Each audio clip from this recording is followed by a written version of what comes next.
Today we're visiting the largest princely stables in the world. This is the Grand Stables at Chantilly, just outside of Paris.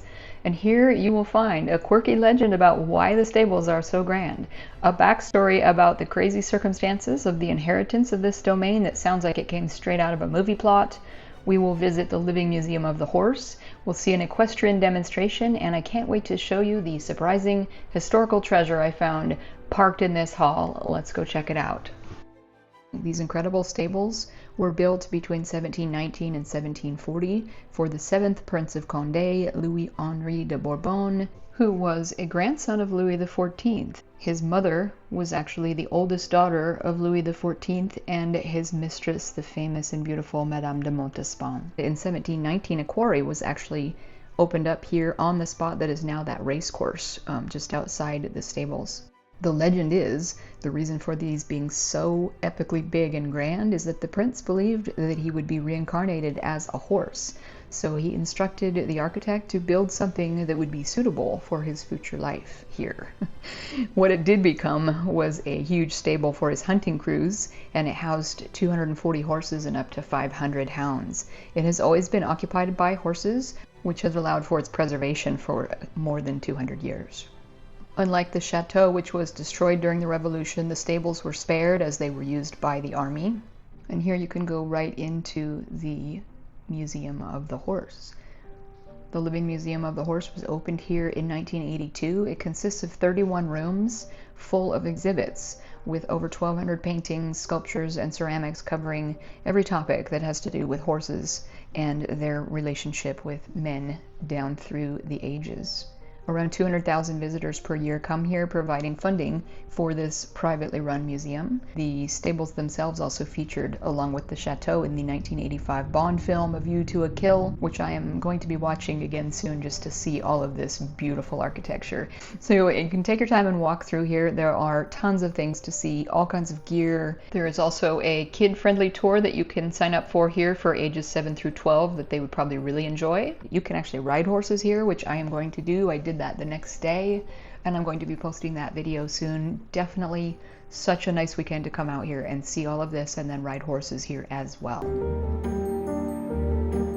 The chateau and the grounds here, including the stables, were inherited by Henri d'Orléans, the Duc d'Aumale, in 1830. He was the one who restored the sculpted decorations here and also renovated the upper floors as accommodations for his staff. When the Duke died in 1897, he bequeathed the whole domain, the chateau, gardens, stables, racecourse, the lands, all of it, to the Institut de France, with the stipulation that it all be preserved as it was. And it is all a marvel to visit. It is still absolutely beautiful, and it is just a short 25-minute train ride from Paris. The harness here is part of the restored set commissioned by the last Prince of Condé, who outfitted 2 teams of 8 horses for what would be France's last coronation, that of his cousin Charles X in 1825. And it was after his suspicious suicide death in 1830 that the 8-year-old Duc d'Aumale inherited Chantilly and its domains. If you have a minute, go look up the story of the last Duke of Condé. It's sort of not PG, and it's worthy of a movie script. And the last rooms have some of the coolest pieces, which are these vintage carved and painted French and German antique carousel horses, and some of the costumes that have been used over the years with the equestrian troupe here at the Chantilly Great Stables. Once you finish in the museum, you can just follow signs. There's pretty well marked signs everywhere here that will point you in the direction of the spectacle, which is the show. You'll go through here and you can see the arena here, where there was a girl later on who was actually working a horse, which was kind of fun to just watch. There's a little mounting block here, and it was me and some other people that were trying to find the place, so we walked around to the right here, and wait until you see what I stumbled upon after I came. I kind of was wandering around the place trying to find my way to where the show would be taking place, and I cannot believe what is sitting in the stables here at Chantilly. You would never guess in a million years. So what you will find is you come through this funny little hallway, and I was here by myself, but I was like, oh cool, some old carriages. And it's not just some old carriages. There are vintage carriages in here from the centuries, but what is under glass right here blew my socks right off. What we have here is an amazing treasure. This is the hunting carriage of both of Napoleon's wives. The Empress Josephine is one of my favorite women in history, and his second wife, Marie Louise, as well as the last Queen of France, Maria Amalia. Across the way, we have the carriage here, which is a beautifully sort of gilded looking thing that was, it says it was the carriage having served the Duc de Bourbon at the coronation of Charles X in 1825. I can't believe these are here. I can't believe no one's in here. I can't believe they're here. I just could not believe that these were here. I'm just astonished. I'm looking at Josephine's carriage. I stood here forever and just, oh my goodness, it's Josephine's carriage. Let's just take a moment. Anyway, so if you come out here, if you are a history freak, come to this part of this giant hall and check out these amazing royal carriages.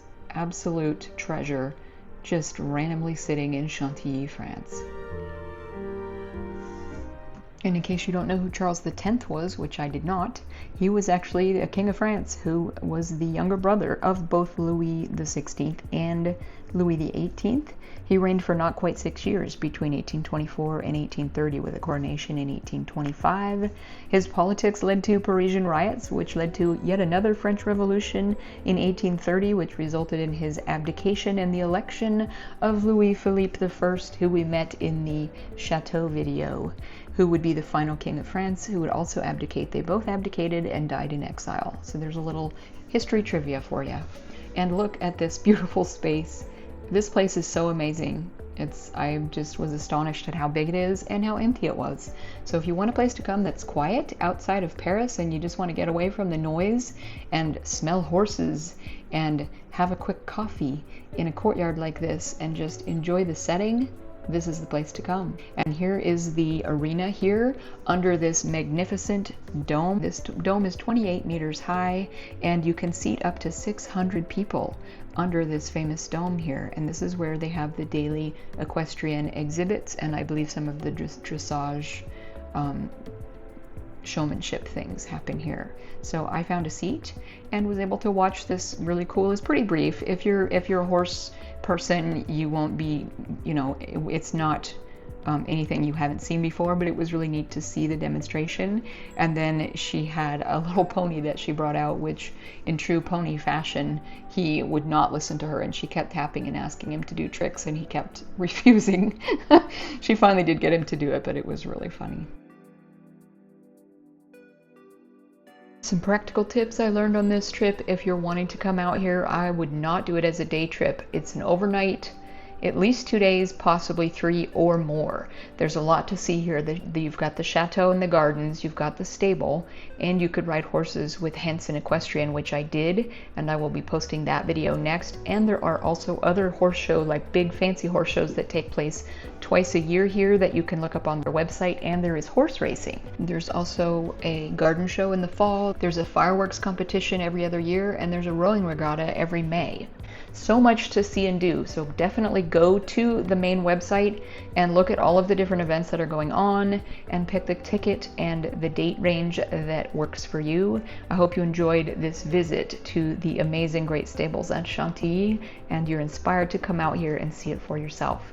Thanks for watching. We'll see you in the next video.